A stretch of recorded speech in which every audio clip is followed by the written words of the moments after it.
अस्सलामु अलैकुम रहमतुल्लाहि व बरकातहू। डिवोर्स का जो कॉन्सेप्ट है इस्लाम में, और ख़ासकर जब आप कुरान में पढ़िएगा तो आपको ये पता चलेगा कि डिवोर्स तो एक्चुअली वुमेन को प्रोटेक्ट करने के लिए आया है। अब आप बोलिएगा कैसे, वुमेन को कैसे प्रोटेक्ट करने के लिए आया है?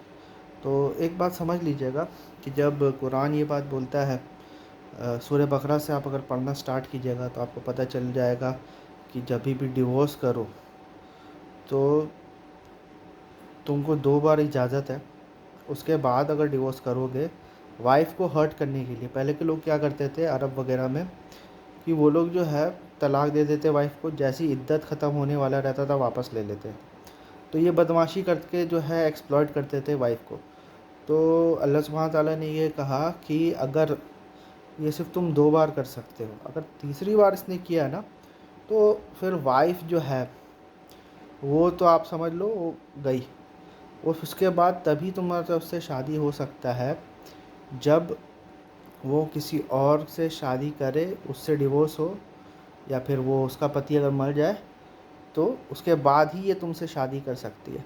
और एक बार इद्दत गुज़र गई ना, उसके बाद तुमको राइट नहीं बनता ये किसी से भी शादी करे। चाहे तो वापस तुमसे शादी कर सकती है, या तो किसी और से शादी करे, उसकी मर्ज़ी। तो यहाँ पर वुमेन को प्रोटेक्ट करने के लिए अल्लाह सुब्हानहू ताला जो है ये अहकामात दिए है।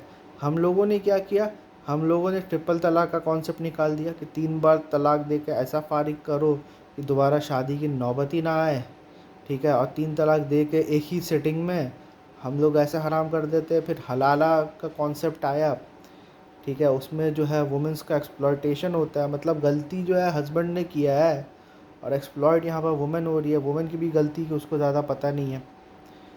तो जब ये सब चीज़ होता है तब जो है आप देखो हमारा जो कंडीशन है वो बद से बदतर होता है। मैं ये यहाँ तक कह रहा हूँ कि जो राइट्स डिवोर्स्ड वुमेन के जो राइट्स मेंशन्ड है कुरान में ना, वो अगर मैरिड वुमेन को दे दिया जाए ना, डिवोर्स्ड वुमेन के राइट्स मैरिड वुमेन को दे दिया जाए तो डिवोर्स हो ही ना। इस तरह का राइट्स दिया गया है डिवोर्स्ड वुमेन को कि आप जब किसी को डिवोर्स करो तो इद्दत में करो, घर से बाहर मत निकालो। और यहाँ तक बोला गया है कि अलग अकोमोडेशन दो, ठीक है। डिवोर्स वुमेन का बात हो रहा है, मैरिड वुमेन का बात नहीं है। मैरिड वुमेन का तो छोड़ ही दो, सब ये तो कॉमन सेंस है ना कि मैरिड वुमेन्स के राइट्स जो है डिवोर्स वुमेन से ज़्यादा ही होंगे, बट ऑब्वियस है। फिर यहाँ तक है कि बच्चा पैदा हो रहा है, उसको अगर नहीं पिलाना है, पहले तो तुम आपसी डिस्कशन करो।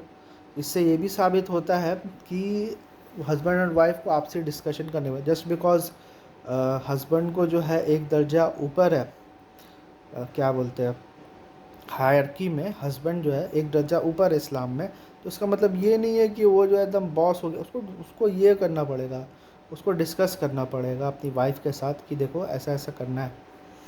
और उसके बाद जो है आप देखना, उसके बाद अगर वो नहीं माने तो आपको कोई और लेडी को रखना पड़ेगा और पैसे दे के जो है उससे जो है ये करवाना पड़ेगा।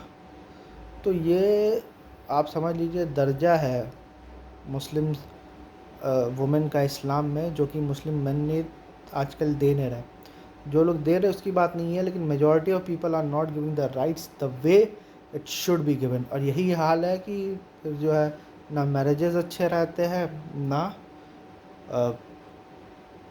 किसी की मैरिज जल्दी होती है, क्योंकि men they are not making men any more.